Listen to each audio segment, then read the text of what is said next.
உலகம் முழுக்க மிகப்பெரிய அதிர்ச்சியையும் கொந்தளிப்பையும் ஒரே ஒரு போட்டோ வந்து ஏற்படுத்தி இருக்குங்க. என்ன விஷயம்னா, இஸ்ரேலோட ஒரு மிலிட்ரி சோல்ஜர் வந்து லெபனானுக்குள்ள போயிட்டு அங்கிருந்து பல கோடிக்கணக்கான மக்களோட தெய்வமா வணங்கக்கூடிய அந்த ஜீசஸ் கிரைஸ்டோட சிலைய வந்து அவர் வந்து ஒரு சம்மட்டியால அடிச்சு உடைக்கிறாரு. இந்த போட்டோ வந்து சோசியல் மீடியால வைரல் ஆகி மிகப்பெரிய பிரச்சனையை கிளப்பிட்டு இருக்கு. ஸோ என்ன நடந்துச்சுன்றத டீட்டெயில் இந்த வீடியோல பார்க்கலாம். வீடியோக்குள்ள போறதுக்கு முன்னாடி இது போன்ற உலகம் முழுக்க நடக்கக்கூடிய மிக முக்கியமான விஷயங்கள் எதுவாக இருந்தாலும் ஒரு 10 நிமிஷம் வீடியோ வடிவில் நீங்க தெரிஞ்சுக்கணும்னு நினைச்சீங்கன்னா நம்மளோட சரண்ஸ் குளோபல் சேனலை சப்ஸ்கிரைப் பண்ணுங்க. வாங்க வீடியோக்குள்ள போகலாம்.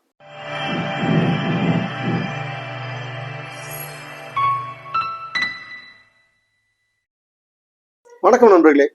சம்பவம் நடந்தது லெபனானோட சவுத் ஏரியால இருக்கக்கூடிய டபுள்னு சொல்லக்கூடிய ஒரு கிராமத்துலதான்.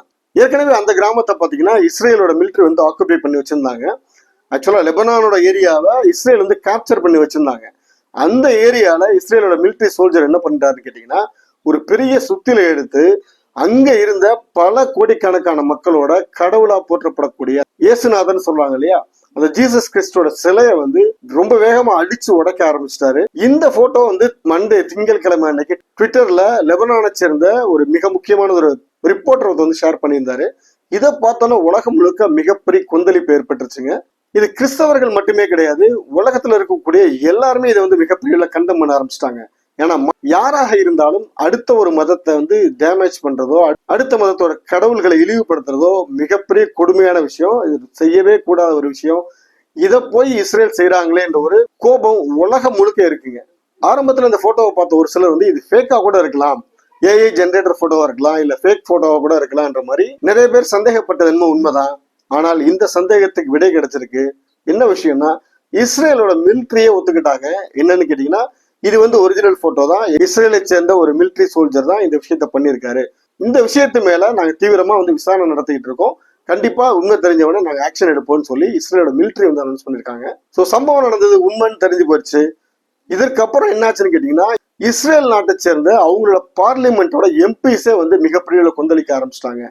அவங்க என்ன சொல்றாங்கன்னு கேட்டீங்கன்னா, அந்த சிலை ஒண்ணு என்ன பண்ணுச்சு, அந்த சிலை அந்த துப்பாக்கி எடுத்து இந்த வீரரை சுட போனுச்சா, அமைதியா இருந்த ஒரு அது பாட்டுக்கு செவனே நின்றுட்டு இருந்த ஒரு சிலையை பார்த்து பயந்துருக்காரு இந்த வீரர், இந்த சோல்ஜரு, அதனாலதான் ஒரு போய் அட்டாக் பண்ணிருக்காருன்னு சொல்லி ஒரு சிலர் பேச ஆரம்பிச்சிட்டாங்க.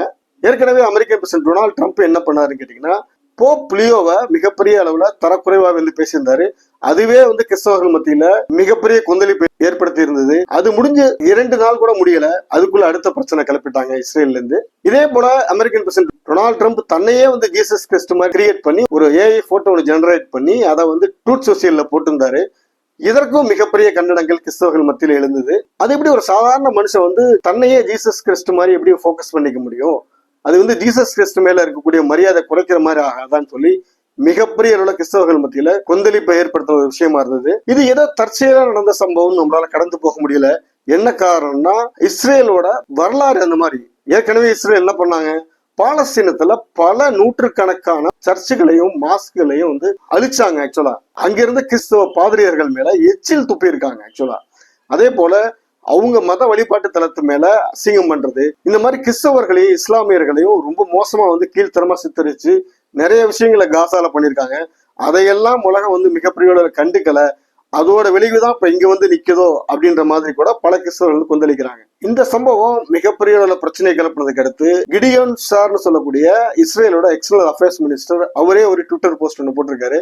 என்ன சொல்லியிருக்காருன்னா, ஜீசஸ் கிறிஸ்டோட சிலையை அவமதிக்கிறத யாராலையும் ஏத்துக்கவே முடியாது.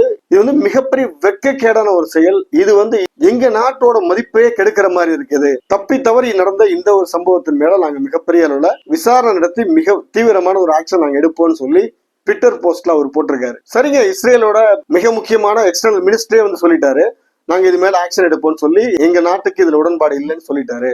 அப்புறம் என்ன பிரச்சனை தீர்ந்துச்சுன்னு நீங்க நினைக்கலாம்.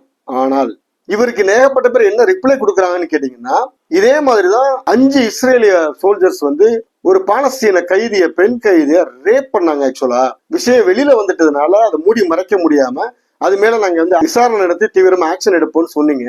கடைசியில என்ன ஆச்சுன்னு கேட்டீங்கன்னா, அதுக்கு அடிப்படை ஆதாரமே இல்லைன்னு கேஸை இழுத்து மூடிட்டீங்க. இதுலயும் அதுதான் நடக்க போகுதுன்னு சொல்லி மிகப்பெரிய ஒரு குற்றச்சாட்டை வைக்கிறாங்க.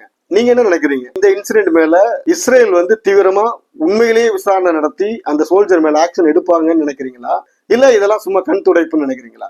உங்களோட கருத்துக்கள் என்னன்னு கமெண்ட்ல சொல்லுங்க. இந்த வீடியோ உங்களுக்கு பிடிச்சிருந்தா லைக் பண்ணுங்க, கமெண்ட் பண்ணுங்க, ஷேர் பண்ணுங்க. மீண்டும் மற்றொரு வீடியோவில் சந்திப்போம். நன்றி, வணக்கம்.